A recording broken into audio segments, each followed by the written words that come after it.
Why is it whenever you just look kind of scruffy and you're going to your local shop, you're wearing like a baggy t-shirt, tracksuit bottoms that barely fit you anymore, and you haven't even brushed your hair? You kind of just look a mess, you know? And then you walk into your shop and then like half of your class is there. It's like, why? So you decide to go to another shop. Guess what? The mean girl's there. And then you see the office lady. Please just go home and come back when I'm not there. I don't hate anything more than a teacher saying the bell doesn't dismiss you, I do. Like, honey, no, the bell does dismiss us because what is it there for then? And then they have the audacity to be like, we still have 1 minute left. Where do you think you're going? Like, no, Mr. Morrison, I'm going to the zoo. No. I'm going to eat my lunch. I don't care what the heck my teacher says. I literally just leave the classroom because I'm not even going to miss a single minute of my lunch break. Is it just me? Like, when you're watching YouTube or like anything that has adverts, and an advert pops up and it's just like, writing's not that easy, but Grammarly can help. This sentence is grammatically correct, but it's wordy and hard to read. It's like, no! I don't want Grammarly! I can write! I can read! I don't need this! And then it has the audacity to be like, are you sure you want to skip this advert? Yes, I'm sure I want to skip it! Oh my gosh, it is so annoying when you're in class. Let's just say you're in a French lesson or something, but your teacher asks everyone a question, like, who knows the answer to this, blah, blah, blah, like they normally do. So you don't put your hand up because you don't know the answer. And they're like, no, Samantha, I've already picked you. Sorry, I know you already know the answer, Erin. You look around and there's like you and 3 other people that don't have their hands up. And then she like, goes ahead and picks you. She's like, go on, you can tell me the answer. I haven't heard from you today. Maybe that's because I don't know any of these questions you're asking me. It's like, I swear sometimes they just get paid to annoy you. Also, another thing is that it's super embarrassing. You'll just look at them and be like, I don't know, sorry. Like in a really, really quiet voice. And everyone will just stare at you. It's like, if I knew the answer, I would put my hand up. I know that I cannot be the only one where you're in school and you literally like break your arm or something, or like your knee is split open. There's literally blood everywhere and you're in so much pain. Like you've literally just broken a bone. So then obviously you're going to go to like the school nurse or medical room or whatever. And all they would say is put a wet paper towel on it. You would just stare at her in disgust. Like, miss, I've broken my arm. Are you seriously just going to sit there and watch me hold a stupid wet paper towel on it? And then they say like, oh, don't worry, sweetheart. I'm like trained to do this stuff. Well, you're clearly not, hun. Can you not like call my mum or something at least? Like, just do something. Because wet paper towels do not cure anything. They're not made of magic. Tell me why people in my class are so energetic at like 8 a.m. in the morning. Okay, they're all laughing, having fun, whilst I look like an ugly rat. They're looking fresh as a daisy, just came out the freaking shower, and I look like, I don't know, I haven't slept in months. I also get cranky in the mornings because stupid school and my alarm interrupted my lovely dream with Shrek.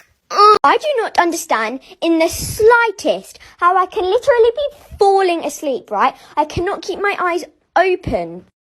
But then when I actually get into bed and I want to go to sleep, I can't. I'm all of a sudden not tired. It's like I swear my days are backwards because I don't know how this works. It will take me like 3 hours to properly go to sleep. Even though 10 minutes ago I was so tired. Sometimes it might just be the middle of the night and I will just still be laying there thinking about random things. Like how? One day, I was at McDonald's. I decided to order a chocolate milkshake. Bad idea, by the way. I was drinking my milkshake when all of a sudden, I needed to fart. But it was more than a fart. I shat all over the seat and my family. Everyone started staring and laughing at me because I let out the most sloppy, ploppy, goggy, foggy, smelly, pig's belly, slimy jelly shit ever. I could have been mistaken for a rocket, because my shit was making me fly up in the air. I saw someone recording me and I was like, oh hell no you stinky rat, very fat, fishy fanny. I grabbed their Dora flip phone out of their hand and said, never do that to me again you stupid bitch. I didn't even care that she Storytime about how I tried to get my boyfriend back for cheating on me, but I ended up with an STD instead. So a little background information. I was dating this guy for about 7 months whenever I was in high school. And I would always hang out with him, his guy friends, and their girlfriends. Well, the one night we were hanging out at my house and he kept checking my phone. And he said it was because he was waiting for his mom to text my phone. So then he had to go to the bathroom and he asked to take my phone with him. And I said no because that's weird as fuck. So while he's in the bathroom, I get a text from a random number. And it's a bunch of videos that my boyfriend took of him doing the nasty with other girls. And there were like 15 videos, all different girls. So by this time he's been in the bathroom for like 15 minutes. So I go to confront him while he's in the bathroom, like I do not care at this point. And he's gone. My bathroom window is wide open. My curtains are broken. So then I start to text all of his best friends. Like for part 2. Part 2. So it turns out the person who sent it to me was one of the girls in my friend group. So at that point, every single person in that friend group was dead to me and I needed to get every single one of them back. So like I said, I started texting all my ex's best friends and I asked every single one of them if they wanted to hook up. 4 of them said yes, the other 3 just blocked me. And the 4 who said yes all had girlfriends in our friend group. Well, the girls in my friend group had no idea, so they invited me to their party. And at that party, it was my mission to do the dirty with every single one of those guys. Well, there was this bathroom in the basement, which nobody knew about except the girl whose house it was. So one after the other, I did the dirty with every single one of them in that bathroom. And I made sure to snap a picture or take a video, so that way I could send it to my boyfriend. I know, I'm crazy, get over it. Well, in the morning, my ex's closest best friend came over. Well, I did the dirty with him too, because my ex hated him being around me, because he was known for screwing other people's girlfriends. Okay, there's gonna be a part 3. Part 3. So a week later, I started having some problems down there. So I had my mom take me to the doctors. Turns out I have a fucking STD. And nobody knew about it, at least not yet. Well, my boyfriend came over that same day asking if we could get back together. So I thought, what an even better way to get back at him. Give him what I have. Mind you, I was still hooking up with all 4 of his best friends. And then like 2 weeks later, my boyfriend started talking to me about how he was also having problems down there. And I was like, oh, maybe you should go to the doctors. So after he went to the doctors, he texts me and he goes, yeah, I have an STD. So then I sent him all the videos of his best friends and I said, yeah, I hope you enjoy living with that for the rest of your life. And I also gave it to all of his friends and then they spread it to their girlfriends. Payback's a bitch. Storytime about how my boyfriend was cheating on me with my stepsister. So a little background information, my mom remarried whenever I was in 8th grade, and my stepdad had 2 daughters, one which was my age and we got along really well. Well, before my sisters and I went back to school, my mom wanted to go on a camping trip with everyone, and my boyfriend was coming because he was really close with my family. So while my stepsister and I are packing up, she starts acting really weird, and we're gonna call my boyfriend Kevin. She was like, oh, is Kevin still coming with us? And I was like, yeah. And then she goes, oh, are you and Kevin still together? And I'm like, we were never broken up. Like, the fuck? Like I said, she was just being super fucking weird. But anyways, we all get in the car, we drive up there, and her and Kevin start being super weird around each other. Like, they were being too touchy. Anytime that I wanted to go do something with Kevin, she would say, oh, Kevin, you can come do this instead. Well, that night, Kevin and I are sleeping in our tent. At least I thought he was. And I wake up to some loud noises in the other tent, like for part 2. Part 2. So like I said, I heard a bunch of noises and talking in my stepsister's tent, and I wake up and my boyfriend isn't in the tent. So I'd be very quiet getting out of my tent, and I go over to hers and I just listen. And oh bitch, I should have just confronted them because I got my motherfucking feelings hurt. He was telling her how he didn't love me at all and how he only wanted to be with her, and how every time that they kissed each other and screwed each other, he felt such a connection between them. So not only was he cheating physically, but they had a connection. Wonderful. So I open her tent and I confront them. This was the most degrading thing I've ever went through in my life. And I said, I heard you guys outside. And I'm just not the type of girl who's going to come at another girl because my man wants her. Because at that point, he's not my man. She goes, sit down, sweetie, we need to talk. Apparently they're in love. So they started dating. They're still dating. And my parents allowed it. So I distanced myself from all of them. Story time about how I woke up to my best friend having a seizure. A little background information. So my close friend invited me over to his house to spend the night. And we're gonna call him Jay. Well, Jay and I got to his house, and his parents were really strict, so he had to sneak me in. So he told me to wait by the garage. And as soon as he opens the front door to his house, I hear his parents screaming. So he's inside fighting with his parents. I'm outside freezing my ass off. So an hour later, he comes out to get me, walks me through the garage, and I have to hide in this crawl space. So while I'm hiding in this crawl space, him and his parents are still arguing. And his parents walk past where I was like 5 times. So his mom gets in the car and leaves. She said she was going to kill herself. His dad comes into the garage, starts crying. I literally witnessed him have a mental fucking breakdown. Then his mom came back, said that she hated everybody. So then Jay purposely bangs his head off of the kitchen table 2 times. So when he came into the garage to get me, he had an ice pack on his head. Then we snuck up to his room like for part 2. Part 2. So like I said, he rushes me up to his room because his dad was in the basement and his mom left again, threatening to kill herself again. And while we're upstairs, he starts taking dabs. And we're up for a little bit and then we go to sleep. So at like 8 in the morning, we both wake up. He's on his phone, I'm on my phone. We're not facing each other. And then all of a sudden, I feel the bed start to shake like a lot. So I turn over and this kid is having a full-blown fucking seizure. Like he's foaming at the mouth. His eyes are literally rolling in the back of his fucking head. So I get up and roll him over onto his side because I didn't want him to start choking. And I'm fucking freaking out and don't know what to do because I wasn't even supposed to be there in the first place. And he's like making all these types of noises. So I go and I run down the hallway. I try to find his parents' room. And I open the door and have to wake them up dead out of their sleep. And I was like, your son's having a seizure. So his mom runs over to the room. And his dad's like, well, who the fuck are you? And why the fuck are you in my house? And I was like, your son told me that I could stay the night last night. Oh, like for part 3. Part 3. So like I said, his dad's like interrogating me right now. So they call an ambulance. His son leaves in the ambulance. They didn't go with him. And his dad's like, you're never allowed in this fucking house again. And then he asked me, did he take anything last night? And I'm like, he did dabs, but like, I didn't do anything because I don't do that stuff. So he goes over to where all of his dab stuff is and starts throwing the glass pieces in the garbage, making sure that he fucking breaks them all.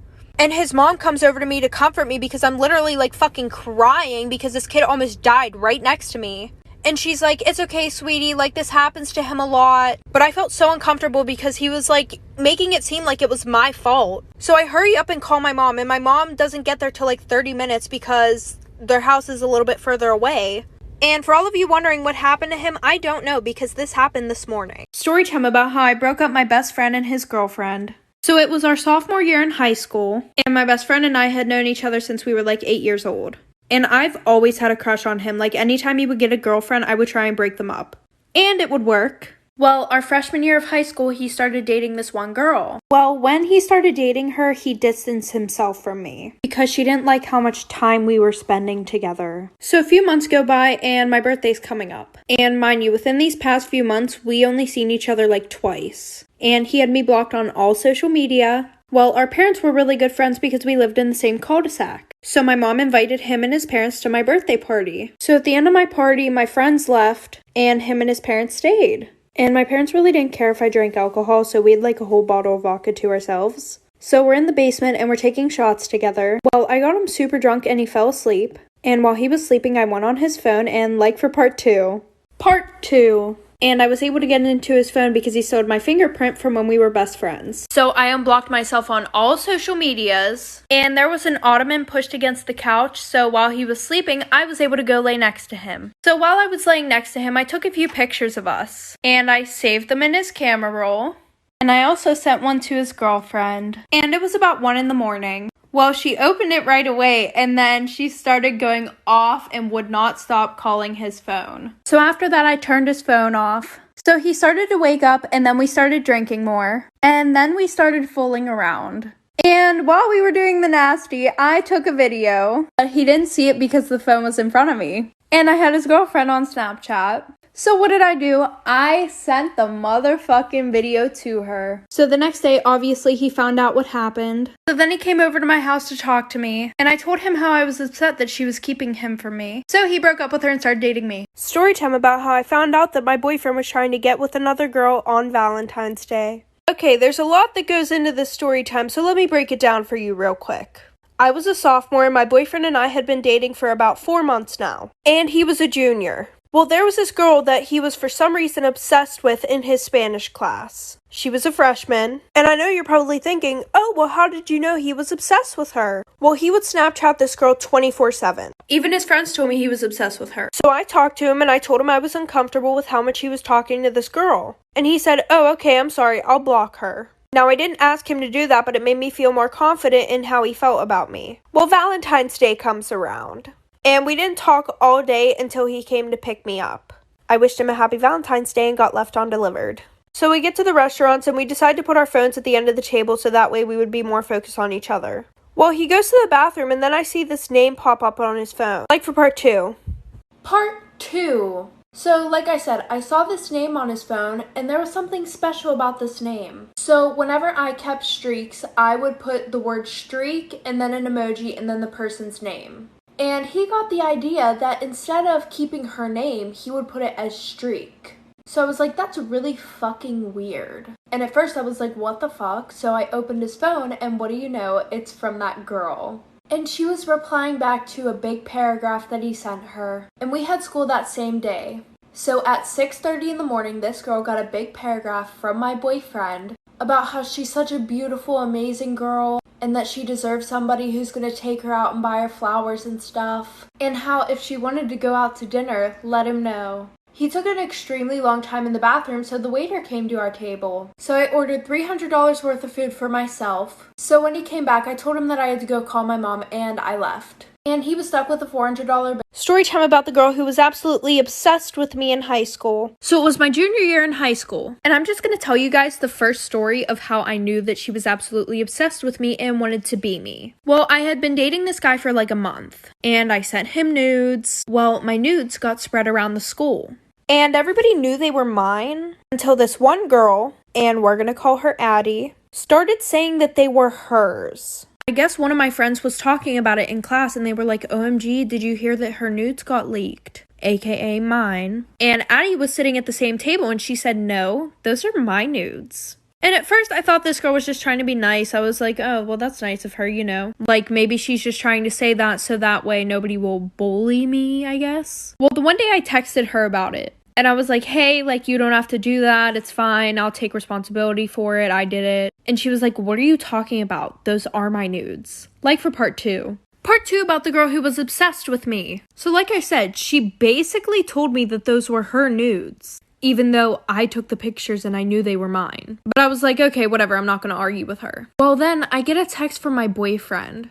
And he goes, what the fuck? You're so weird. Why would you send me somebody else's nudes? And I'm just sitting there like, what the fuck? And I tried to explain to him that I had no fucking clue why this girl was saying they were hers. But then he said that I was weird as fuck and he broke up with me. So like a week later, I see them walking around school together. And my friends tell me that they're now dating. And I really wasn't that mad about it. I was like, okay, maybe that's the only way that she could think of to get a boyfriend. Well, I forgot that my Instagram was logged in on his phone because he had super bad trust issues and wanted to make sure I wasn't cheating on him. So I text him and I'm like, hey, can you take my Instagram off your phone? And I saw that he read my text message, but I got no response. Well, a week later, you guys are never gonna guess what fucking happened, like for part 3.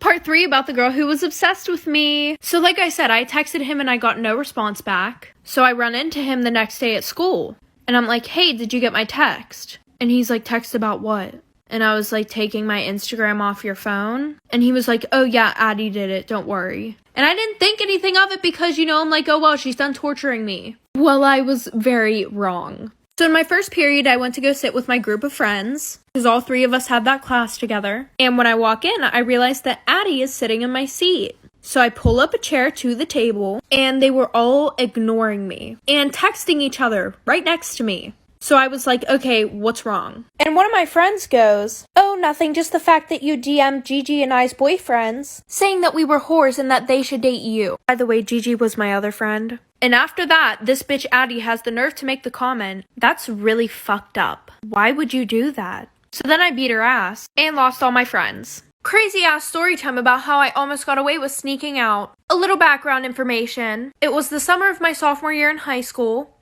and my parents are super strict. Like, they had a tracker on my phone, they had a tracker in my car, they have cameras all over my house, and my curfew was 7:30 even on weekends. Well, this boy that I really liked was throwing this party. And I begged my parents to go, and of course they said no. So my friends and I came up with this elaborate plan on how I was going to sneak out of my house and go to this party. Well, one of my friend's brothers had his license. So at 11 o'clock, after everybody fell asleep, they parked in my neighbor's driveway. Before everybody fell asleep, I made sure to put my ladder up to my window from my bathroom. And because it was in the back of the house, there were really no cameras around there. Well, skip ahead, I couldn't get down the ladder. So my friend's brother had to come around and try to move the ladder. But I was still too scared to go down the ladder by myself. So her brother crawled up the ladder. And once he was on the roof, he tried to help me get down. Well, then he fell like for part 2.